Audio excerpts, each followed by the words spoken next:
নমস্কার বন্ধুরা, সবাই কেমন আছেন? আশা করি যে যেখান থেকে দেখছেন সবাই খুব ভালো এবং সুস্থ আছেন।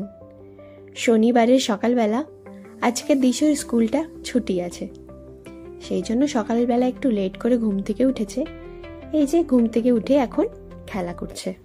আমিও সকালবেলা জিম গেছিলাম, সেখান থেকে আসলাম। আসার পর আমিও একটু রেস্ট করছিলাম। তারপরে সারাদিন আর কি কাজে লেগে পড়তে হয়। এরই মধ্যে একটা পার্সেল এসে গেছিলো আমার। আমি ফ্লিপকার্ট থেকে অর্ডার করেছিলাম একটা কিচেনের স্ট্যান্ড। ওটা আমি একা একা লাগাতে পারছিলাম না বলে দিশুর বাবা আমাকে একটু হেল্প করে দিচ্ছিল এটাকে লাগানোর জন্য। ওটা নাট দিয়ে একটু টাইট করতে হয় তো। আর এই যে দেখুন, তৈরি হওয়ার পরে কিছুটা এমন দেখতে হয়েছে। আর ওর মধ্যে আমি সব মশলার ডাব্বা সব কিছু আমি সুন্দর করে সাজিয়ে দিয়েছি। আর এই যে বিকেল হয়ে গেছে, ড্রয়িং টিচারও এসছে। সানডে আর স্যাটারডে আসে, তো ওরা ড্রয়িং করছে। একটু অন্ধকার দেখাচ্ছে ঘরটা, কারণ হঠাৎ করে আমাদের এখানে বৃষ্টি শুরু হয়ে গেছে, সেই জন্য কারেন্টটা অফ ছিল। তো ওরা বসে ড্রয়িং করুক, আমরা ততক্ষণে ভাবলাম যে বাড়ির জন্য কিছু রাশন ভরে নিয়ে আসি। অনেক দিন থেকে যাবো করে আমার যাওয়া হচ্ছিল না। আসলে আমরা রিলায়েন্স বাজারে যাচ্ছি, ওটা মলের মধ্যে।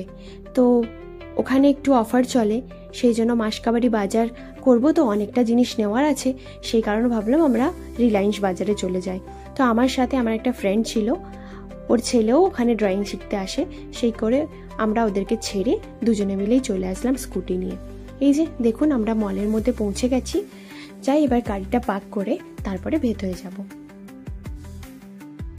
আর এদিকে দেখুন, গণপতি বাপ্পার বিসর্জনের জন্য বেরিয়েছে এরা ডিজে নিয়ে। অনেক নাচানাচি করছে ডিজে নিয়ে বাপ্পাজিকে বিদায় জানানোর জন্য। আর আজকে দেখুন মেঘটা কি কালো হয়ে আছে। জানি না এবছর বর্ষাটা কবে যাবে, যাওয়ার নামই নিচ্ছে না। সামনেই তো দুর্গাপুজো, তাই মনটা খারাপও হয়ে আছে যে এবছর দুর্গাপুজোতেও না বৃষ্টি হয়। তাহলে গেল, বছরে একবার মা আসে, সেটাও আমাদের আনন্দ হবে না। যাই হোক, আমরা মলের ভেতরে এসে গেছি। আর আমাদেরকে গ্রাউন্ড ফ্লোরে যেতে হবে, এর থেকে একদম নিচে, কারণ রিলায়েন্স বাজারটা ওর ভেতরে। এই যে আমরা নিচে এসে গেছি। আর এই যে দেখুন, এটা হচ্ছে রিলায়েন্স মার্ট। আর এর বাইরে এখানে কিছু লাগেজের অফার চলছিল, কিন্তু আমরা ওই দিকটায় যাব না, আমরা এখন রেশন নেব।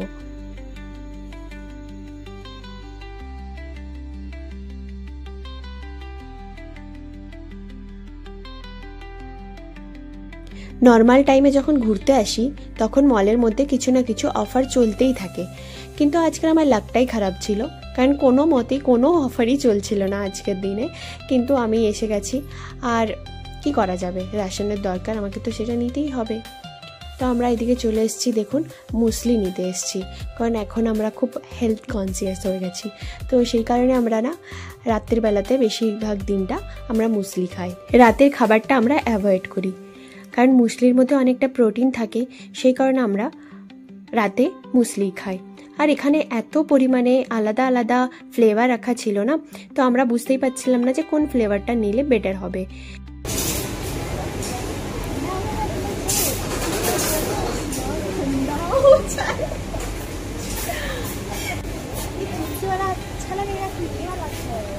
तुलसी वाला ज्यादा अच्छा रहता है, तो वो ज्यादा बेटर है। तीनों चीज मिक्स है ना, सिंगल चीज नहीं मिक्स। लेकिन हिमालय का है, मेडिमिक्स का ये भी अच्छा रहता है, मेडिमिक्स का है अच्छा रहता है। এই প্রথমবার স্টোরে এসে আমাদের এত টাইম লাগছে, কারণ এত আলাদা আলাদা ব্র্যান্ড ছিল না, এত আলাদা আলাদা টাইপ ছিল, তো আমরা বুঝতে পারছিলাম না যে কোনটা বেটার হবে আর কোনটা বেটার হবে না। সেই কারণে আমাদের না একটু খুঁজতে খুঁজতে টাইম হয়ে গেছে।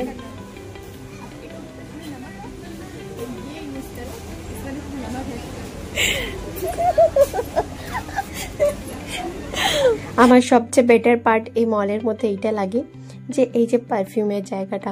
এখানে আসলে আমি তো একটু একটু সব কিছুটা ট্রাই করে দেখি যে কোন নতুন নতুন কোনো পারফিউম আসছে কিনা, কারণ আমি পারফিউম প্রেমী অনেক বেশি।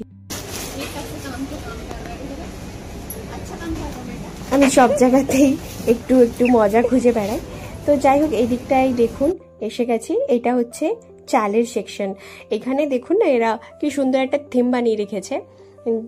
ধান গাছটাকে নিয়ে যে খড় বিচুলিটা হয় না সেইটাকে নিয়ে ওরা উপরে একটা ছাউনি বানিয়ে রেখেছে, যে ধান চাল এখানে পাওয়া যায় বলে।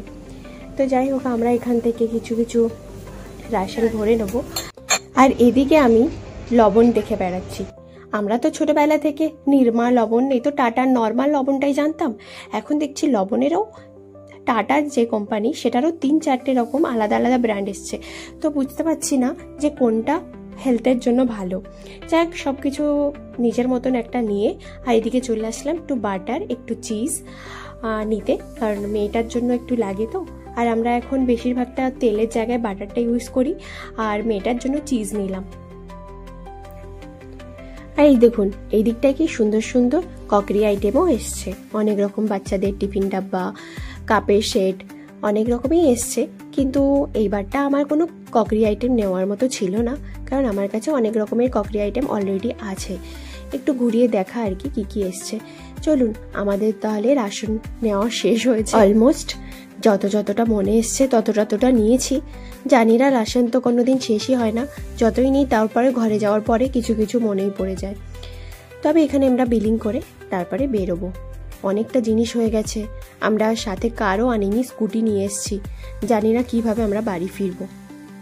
অনেক কষ্টে স্কুটির মধ্যে অ্যাডজাস্ট করে আমরা রাশনগুলো নিয়ে বাড়ি ফিরেছি। আর এদিকে তো বৃষ্টিও শুরু হয়ে গেছিলো, অলরেডি আমি অনেকটাই ভিজে গেছি।